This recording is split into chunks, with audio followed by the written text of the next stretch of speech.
Khalil, impressive performance tonight, obviously silencing the hometown crowd. Talk me through that finish tonight. Talk you through the finish. Let's see. I think I threw a high kick, and then he buckled down a little bit. I don't remember. I just remember gorilla ground and pounding his face into the canvas, and that was the highlight of my night. What was the feeling like coming out in front of that crowd? Obviously a pro Paul Craig crowd tonight there in Glasgow. You know what? Like I did my best to keep one focus, and that was just to go in there and fight Paul Craig. I'm not fighting the crowd, you know. I heard some screams and everything, but I did a really good job at not letting it affect me emotionally. I was able to just keep my eyes on the prize. And that stare down, obviously, at the start before the fight started, that was pretty intense. Was it?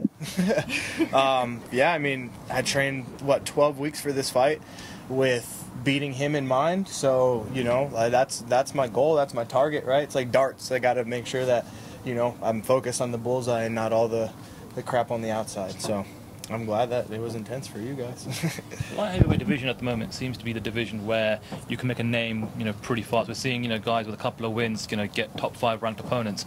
Are you able to kind of, I suppose, make a, you know, a proper statement now where you can kind of go up the ranks? Yeah, I really hope so. You know, like, so Tyson Pedro beat me, then he beat Paul Craig, and then somehow is number 12.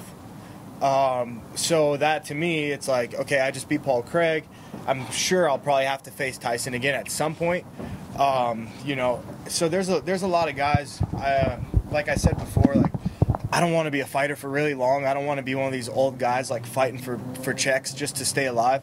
So I want to fight the hardest guys. Give me a guy at the top. I'll take his spot and hold it down. You know what I mean? Like, that's kind of my whole goal. Every fight is nerve-wracking. Every fight's nervous. Every opponent's tough. That's why we're in the UFC. So I think that I'd like to take a shot at, you know, at a big guy and, you know, and hold down a spot up there somewhere, you know. Does somebody come to mind?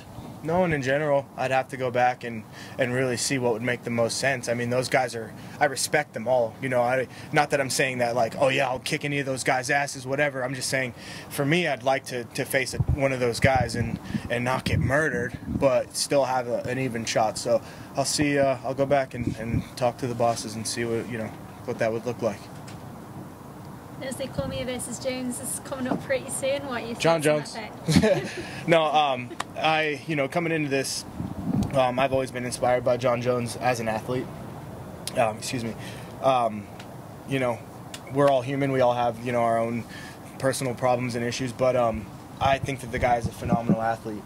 He's one of my favorite fighters. I'm actually very thankful to be in the same weight class as him and even, you know, have a possibility to maybe fight him one day. You know, that would be like something that I could, you know, hold on to forever, just knowing that I got to fight a legend. So I'd hope that he pulls through in this fight and gets that belt back and then wait for me to come up there. Overall, what's been your experience here in Glasgow, and would you perhaps like to fight in Europe again? My experience here in Glasgow, it's been awesome. A lot of hotel. We did go down to like the Central Station area and do some cool stuff. Really supportive fans. I've had a lot of support from the Glasgow people, which was surprising for me. And most of them wanted me to knock Paul Craig out in the first round. So Glasgow, there you go. You know. Yeah, I would love to fight in Europe again. I want to, you know, travel the world and capture the flags. You know, come back home. You know, I'm gonna go get a, you know, Scottish flag and take it home just as an accomplishment. So, yeah. And how are you gonna celebrate this victory? Honestly, I'm going back to the hotel, order some room service, maybe watch some Family Guy with my boys, and get back on a plane to Vegas tomorrow.